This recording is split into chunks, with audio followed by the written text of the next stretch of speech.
শিং মাছ চাষি ভাই বোনেরা, আপনাদের বিষয়ে একটি জিনিস মাথায় রাখবেন যে আপনারা যদি শিং মাছ চাষ করেন তাহলে পুকুরে পোনা না দিয়ে রেনু দেন। কারণ আপনি রেনু দিলে হবে কি, অল্প টাকায় বেশি পোনা পাচ্ছেন, খরচ কম। আর পোনা কিনতে গেলে আপনি অনেক অনেক টাকা বেশি চলে যাবে, মানে বেশি ইনভেস্টটা ওইখানেই পড়ে যায়। আপনি 2 লাখ পোনা দিতে চান, 2 লাখ মতো দাম পড়বে যদি 1 টাকা 20 পয়সা অথবা 1 টাকা করে কিনে দেন। আর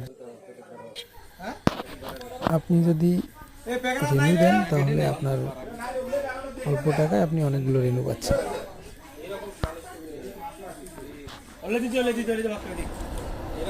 রেনু যদি আপনার 2বার প্রোডাকশন নাও আসে তাও আপনার সমস্যা নাই, সাথে কিছু পোনা দিয়ে দিবেন।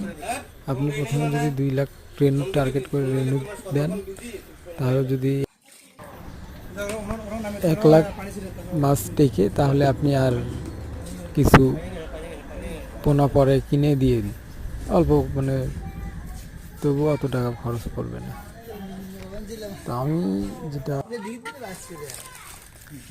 আমি যেটা জানি আর কি, যে আমার অভিজ্ঞতায় যেটা বোঝা যায় যে আপনারা যদি রেনু চাষে আসেন তাহলে আপনি অল্প টাকায় মানে অনেকগুলো পোনা পাচ্ছেন, আর আপনার ইনভেস্টটা কম, অল্প। ওই টাকাটা আপনি মাছকে খাওয়াইলে আপনি মাছটা বেশি দিন ইয়েও করতে পারবেন। তো আচ্ছা, আজকের ভিডিও এই পর্যন্তই। সবাই ভালো থাকবেন, ধন্যবাদ।